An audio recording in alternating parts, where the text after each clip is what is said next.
ನಮಸ್ಕಾರ ವೀಕ್ಷಕರೇ, ಶ್ರೀಗರಿ ವಾರ್ತೆಗರಿಗೆ ಸ್ವಾಗತ. ನಾನು ನಿಮ್ಮ ಗ್ರಹೇಶ್ವರ ಗಾರ್ಡಿಗೇಂದ್ರ. ದಿನಾಂಕ ಮಾರ್ಚ್ 5, 2026ರಂದು ಮೈಸೂರು ಮಹಾನಗರ ಪಾಲಿಕೆ ಮುಖ್ಯ ಕಚೇರಿಯಲ್ಲಿ ಪಾಲಿಕೆ ಗ್ಯಾರಂಟಿ ಯೋಜನೆಗಳ ಅನುಷ್ಠಾನ ಸಮಿತಿಯ ಕಚೇರಿಯನ್ನು ಶಾಸಕ ಕೆ ಹರೀಶ್ ಗೌಡ ಉದ್ಘಾಟಿಸಿದರು. ಇದೇ ವೇಳೆ ಪಾಲಿಕೆ ಗ್ಯಾರಂಟಿ ಯೋಜನೆಗಳ ಅನುಷ್ಠಾನ ಸಮಿತಿ ಅಧ್ಯಕ್ಷರಾಗಿ ಮಾಜಿ ಉಪಮೇಯರ್ ಪುಷ್ಪವಲ್ಲಿ, ಉಪಾಧ್ಯಕ್ಷರಾಗಿ ಆರ್ ಗಿರೀಶ್, ಸದಸ್ಯರಾಗಿ ಎಂಎನ್ ಮಹಾದೇವ, ಸುಶೀಲಾ ಮರಿಗೌಡ, ಜೆ ವಿನಯ್ ಅಧಿಕಾರ ಸ್ವೀಕರಿಸಿದರು. ಈ ಸಂದರ್ಭದಲ್ಲಿ ಮಾಜಿ ಮೇಯರ್ಗಳಾದ ಟಿಬಿ ಚಿಕ್ಕಣ್ಣ, ಪುಷ್ಪಲತಾ ಚಿಕ್ಕಣ್ಣ, ಮೋದಾಮಣಿ, ಕೆಪಿಸಿಸಿ ವಕ್ತಾರ ಎಂ ಲಕ್ಷ್ಮಣ್, ಕಾಂಗ್ರೆಸ್ ಮುಖಂಡರಾದ ಎಚ್.ವಿ. ರಾಜೀವ್, ಶಿವಣ್ಣ, ರವಿ ಮಂಚಗೌಡನಕೊಪ್ಪಲು, ಕಾಂಗ್ರೆಸ್ ನಗರಾಧ್ಯಕ್ಷ ಆರ್ ಮೂರ್ತಿ, ನಾಗಭೂಷಣ್ ಹಾಗೂ ಮತ್ತಿತರರು ಹಾಜರಿದ್ದರು.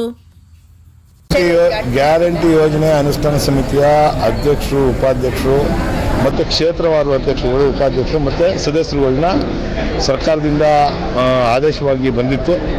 ಇವತ್ತು ಅವರೆಲ್ಲರೂ ಅಧಿಕಾರವನ್ನು ಅವರೆಲ್ಲರನ್ನು ಸ್ವೀಕಾರ ಮಾಡಿ ಇವತ್ತು ಅವರು ಓಟ್ ತಗೊಂಡ್ರು. ಮತ್ತು ಈಗಾಗಲೇ ನಮ್ಮ ಕ್ಷೇತ್ರಗಳಲ್ಲಿ, ನನ್ನ ಕ್ಷೇತ್ರದಲ್ಲಿ ಚಾಮರಾಜನಗರ ವಿಧಾನಸಭಾ ಕ್ಷೇತ್ರದಲ್ಲಿ 31,000 ಜನ ಏನು ಗೃಹಲಕ್ಷ್ಮಿ ಯೋಜನೆಯನ್ನು ಈಗಾಗಲೇ ಪಡಿತಾ ಇದ್ದಾರೆ.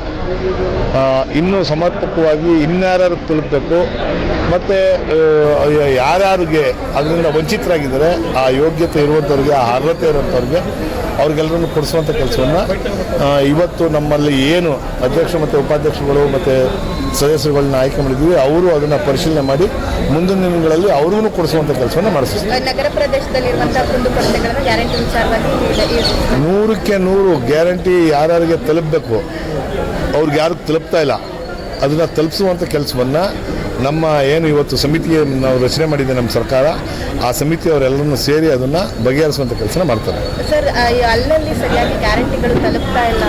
100% ತಲುಪ್ತಾ ಐತೆ. ಅವೆಲ್ಲವನ್ನು ಸುಳ್ಳು. ಒಂದು ತಿಂಗಳು ಟೆಕ್ನಿಕಲ್ ಪ್ರಾಬ್ಲಮ್ ಇರೋದ್ರಿಂದ ಒಂದೊಂದು ತಿಂಗಳು ಹೆಚ್ಚು ಕಡಿಮೆ ಆಗ್ಬೋದು. ಅದು ಈಗಾಗಲೇ ಸಾಮಾನ್ಯವಾಗಿ ಮಹಿಳೆಯರುಗಳನ್ನ ನಾವು ಕೇಳಿದಾಗ, ಯಾರು ಆ ಗೃಹಲಕ್ಷ್ಮಿ ಯೋಜನೆಯನ್ನು ಪಡಿತಾ ಇರುವಂಥ ಮಹಿಳೆಯರನ್ನ ನಾವು ಕೇಳಿದಾಗ, ಇಲ್ಲಪ್ಪ ನಮಗೆಲ್ಲ ಬರ್ತೈತೆ ಕರೆಕ್ಟಾಗಿ ಅಂತ ಹೇಳ್ತಾರೆ.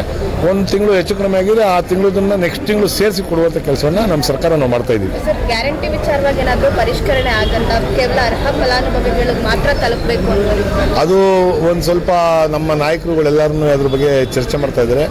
ಯಾರು ಅರ್ಹತೆ ಇರ್ತದೆ, ಯಾರಿಗೆ ಯೋಗ್ಯತೆ ಇರ್ತದೆ ಅಂಥವರು ಅದನ್ನು ಪಡೆಯುವಂಥದ್ದಾಗಬೇಕು. ಅದಕ್ಕೆ ಅರ್ಹತೆ ಇಲ್ಲದಿದ್ದವ್ರನ್ನು ಪಡೆಯುವಂಥದ್ದನ್ನು ದಯವಿಟ್ಟು ಅವ್ರನ್ನೇ ಅದರಿಂದ ಆಚೆ ಕಡೆ ಹೋಗುವಂಥ ಕೆಲಸವನ್ನು ಮಾಡಬೇಕು. ಏಕೆ ಅಂತಂದರೆ ಯಾರು ಬಡಸ್ತನದಲ್ಲಿರ್ತಾರೆ, ಯಾರಿಗೆ ತೀರಾ ಅವಶ್ಯಕತೆ ಇರ್ತದೆ ಅಂಥವ್ರಿಗೆ ತಲುಪಿದಾಗ ಆ ಯೋಜನೆಗಳಿಗೆಲ್ಲದಕ್ಕೂ ಒಂದು ನಿಖರವಾದಂಥ ಒಂದು ಇದಿರ್ತದೆ, ಬೆಲೆ ಇರ್ತದೆ.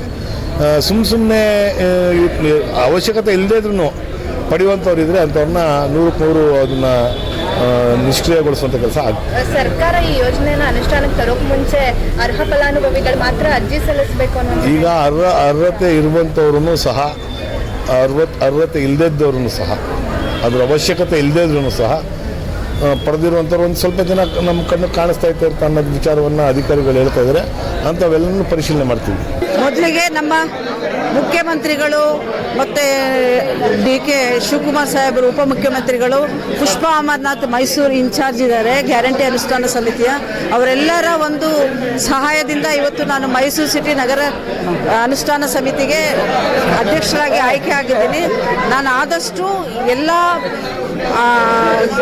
ಸವಲತ್ತುಗಳು ಅಂದರೆ ಎಲ್ಲ ಸ್ಕೀಮ್ಸ್ಗಳನ್ನು ಜನರಿಗೆ ಮುಟ್ಟಿಸುವಂಥ ನಿಟ್ಟಿನಲ್ಲಿ ನಾನು ಕೆಲಸ ಮಾಡ್ತೀನಿ ಅಂತ ಹೇಳಿ ಇವತ್ತು ಅಧ್ಯಕ್ಷಗಿರಿ ತಗೊಂಡು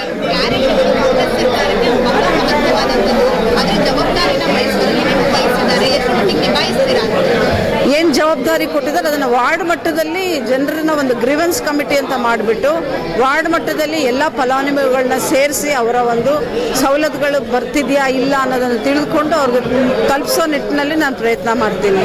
ಮೇಡಮ್, ಅರ್ಹ ಫಲಾನುಭವಿಗಳಿಗೆ ಮಾತ್ರ ಗ್ಯಾರಂಟಿ ದೊರಕಬೇಕಿತ್ತು, ಆದರೆ ಎಲ್ಲರೂ ಕೂಡ ತಗೊಳ್ತಾ ಇದ್ದಾರೆ ಅಂತ ಆರೋಪ ಇದೆ ಮೇಡಮ್. ಈ ಬಗ್ಗೆ ಏನು?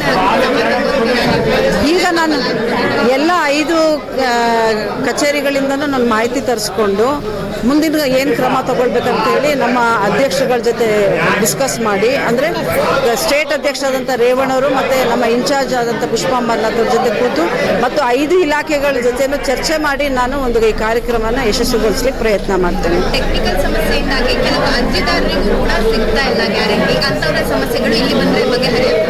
ಆಗುತ್ತೆ ಖಂಡಿತ. ಈಗ ನಾನು ಈ ಅಧ್ಯಕ್ಷಗಿರಿ ಜವಾಬ್ದಾರಿ ತಗೊಳ್ಳೋ ಮುಂಚೆನೂ ಸಾಕಷ್ಟು ಜನ ನನಗೆ ಕೇಳಿದ್ರು, ನಾನು ಮಹಿಳಾ ಮತ್ತು ಮಕ್ಕಳ ಇಲಾಖೆ ಅದನ್ನು ಗೃಹಲಕ್ಷ್ಮಿ ಯೋಜನೆದೇ ಸಾಕಷ್ಟು ಸಮಸ್ಯೆ ಆಗಿರೋದ್ರಿಂದ ಅದನ್ನು ತರಿಸ್ಕೊಂಡು ಏನು ಪ್ರಾಬ್ಲಮ್ ಆಗಿದೆ, ಕೆಲವ್ರಿಗೆ ಇನ್ಕಮ್ ಟ್ಯಾಕ್ಸ್ ಕಟ್ತಾ ಇರೋದ್ರಿಂದ ಅದು ಇದಾಗಿದೆ, ಏನು ಕ್ಯಾನ್ಸಲ್ ಆಗಿದೆ. ಸೊ ಅದನ್ನು ಯಾವ ರೀತಿ ನಾವು ಸರಿಪಡಿಸ್ಬೋದು ಅಂತ ಮುಂದಿನ ದಿನದಲ್ಲಿ ತಿಳ್ಕೊಂಡು ನಾನು ಅದಕ್ಕೆ ಸರಿಪಡಿಸೋ ಪ್ರಯತ್ನ ಮಾಡ್ತೀನಿ.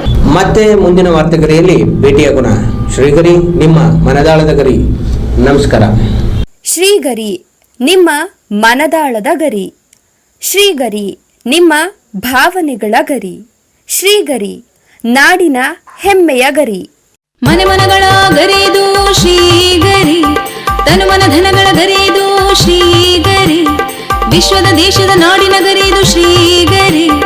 ಶ್ರೀಗರಿ ಶ್ರೀಗರಿ ಶ್ರೀಗರಿ ಶ್ರೀಗರಿ ಶ್ರೀಗರಿ, ನಿಮ್ಮ ಮನದಾಳದ ಗರಿ.